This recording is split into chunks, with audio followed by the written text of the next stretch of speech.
Hello everyone. आज की इस वीडियो में हम 10th क्लास का चैप्टर 2 पॉलिनोमियल्स का इंट्रोडक्शन करेंगे। तो चलिए स्टार्ट करते हैं। तो सबसे फर्स्टली चैप्टर का नाम है पॉलिनोमियल्स, है ना। तो पॉलिनोमियल्स होते क्या हैं, ठीक है। तो पॉलिनोमियल्स हमारे पास में क्या होते हैं, पॉलिनोमियल्स होते हैं जिसमें क्या होए, वेरिएबल्स होए, और सेकंड चीज क्या होए, कांस्टेंट होए। तो ये वेरिएबल और कांस्टेंट क्या होते हैं, वेरिएबल होते हैं जो किस में हो, जैसे एक्स वाई जेड, है ना, ये वेरिएबल हो गए।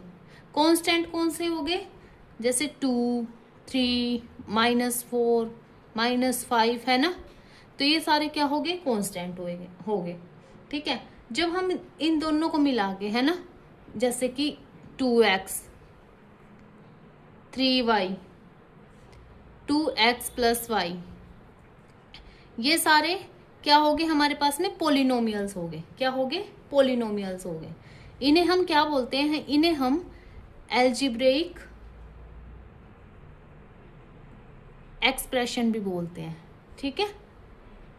तो ये थे हमारे क्या, पोलिनोमियल्स जो इस फॉर्म में हो, ठीक है। अब देखिए पोलिनोमियल्स होने के भी कुछ रूल्स होते हैं हमारे पास में। तो फर्स्ट है term should be finite. Term क्या होनी चाहिए हमारे पास में, फाइनाइट होनी चाहिए। सेकंड क्या है, coefficient must be real number. जो कोफिशिएंट होंगे वो रियल नंबर होने चाहिए, ठीक है। Variable power must be whole number, ठीक है। जो वेरिएबल्स की पावर है वो क्या होनी चाहिए, होल नंबर होनी चाहिए। चलो बताते हैं कि इनका मतलब क्या है। तो सबसे पहले देखो, फर्स्ट क्या है, टर्म शुड बी फाइनाइट। तो हम एक एग्जांपल ले लेते हैं। हमारे पास में क्या है, 3x² + 4x - 5। अब देखो फाइनाइट है ना terms, first term, second term, third term, तो फाइनाइट होगी।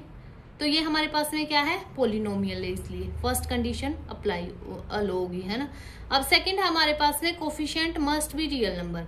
कोफिशिएंट क्या होने चाहिए, रियल नंबर होने चाहिए। जैसे 3 + 4 - 5, ये सारे क्या है हमारे पास में, रियल नंबर है, तो रियल नंबर होने चाहिए। थर्ड क्या है, variables power must be whole number, ठीक है। तो जो वेरिएबल्स, ये वेरिएबल्स हैं एक्स है ना, तो इनकी पावर क्या होनी चाहिए, 0, 1, 2, 3, है ना, ये होनी चाहिए, है ना। तो जैसे इसकी एक्स की पावर 2 है, यहाँ 1 है, तो होल नंबर ही है ना। तो ये क्या हो गया हमारे पास में, पोलिनोमियल्स हो गया, क्योंकि तीनों जो चीजें हैं वो अलो कर रही है ना, ठीक है। अब नेक्स्ट है, वो है हमारे पास में डिग्री ऑफ पोलिनोमियल्स, कि जो पोलिनोमियल्स होते हैं उनकी डिग्री क्या होती है।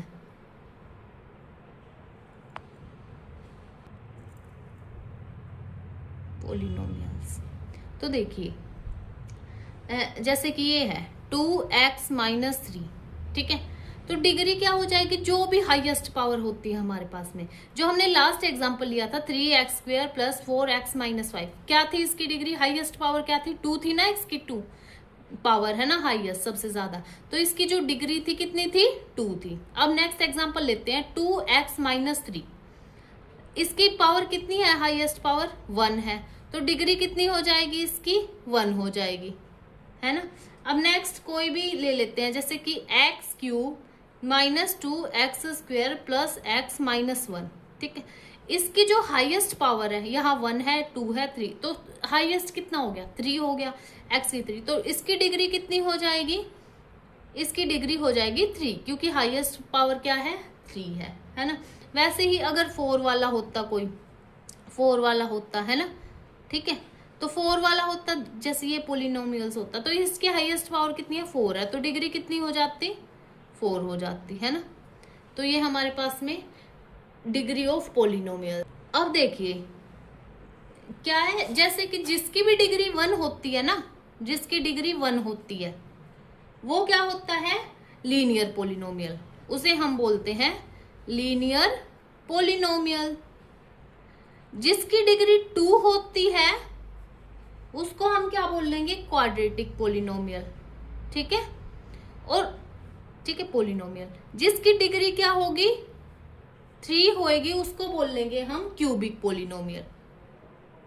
ये पोलिनोमियल्स के टाइप है कि फर्स्ट डिग्री 1 होएगी तो लीनियर बोल लेंगे, 2 होएगी तो क्वाड्रेटिक होएगा और 3 होएगी तो क्यूबिक होएगा। ठीक है, अब जो नेक्स्ट है वो है zeros of A polynomial. Polynomial में जीरो क्या होता है, जीरोज क्या होते हैं।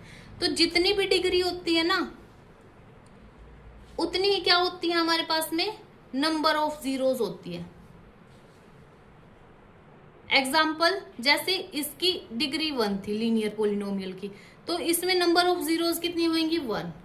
क्वाड्रेटिक पोलिनोमियल में डिग्री 2 थी तो नंबर ऑफ जीरोज कितनी हो जाएंगी 2 हो जाएंगी।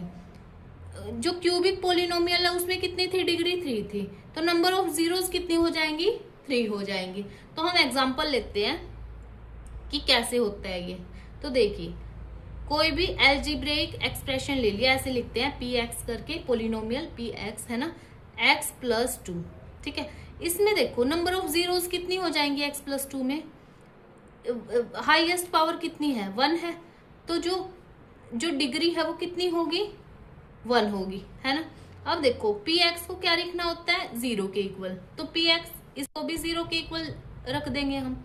जो एक्स की वैल्यू कितनी आ गई -2 आ गई, तो ये है इसकी जीरोज, ये आई है कितनी जीरोज आई 1, तो जितनी डिग्री थी उतनी ही नंबर ऑफ जीरोज आई, है ना। वैसे ही एक एग्जांपल और ले लेते हैं हम। जो नेक्स्ट एग्जांपल है वो है P x is equal to x square -4, है ना। तो इसमें देखो डिग्री कितनी है, डिग्री है 2 क्योंकि हाईएस्ट पावर कितनी है 2 है। ठीक है, तो अब हम क्या कर लेंगे पी एक्स को 0 के इक्वल रखेंगे, तो एक्स स्क्वायर -4 भी क्या हो जाएगा 0 के इक्वल हो जाएगा। तो x square is equal to क्या हो गया 4 हो गया, तो x is equal to √4 plus minus, है ना। तो एक हो गया +2, एक हो गया -2। तो जो नंबर ऑफ जीरोस कितनी आ गई, एक +2 एक -2 यानी 2 आ गई। तो जितनी डिग्री थी उतनी ही नंबर ऑफ जीरोस आ गई, है ना। तो जितनी डिग्री होती है उतनी हमारे पास में क्या होती है नंबर ऑफ जीरोस आती हैं।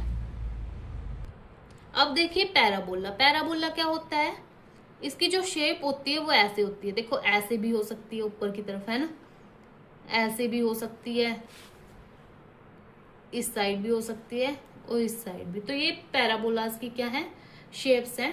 जो पैराबोला का चैप्टर है वो 11th क्लास में आप लोगों को आएगा, तो उसमें आपको डिटेल में करना होगा। तो यहाँ तो बस शेप वगैरह ही करनी है, ठीक है। तो इंट्रोडक्शन में बस इतना ही। कल हम स्टार्ट करेंगे एक्सरसाइज 2.1 एनसीईआरटी 10th क्लास। तो चैनल को सब्सक्राइब कीजिए, लाइक कीजिए एंड शेयर कीजिए। अगर कोई डाउट है या फिर कोई और टॉपिक पे वीडियो बनानी है तो कमेंट सेक्शन में बताइएगा। Thanks for watching.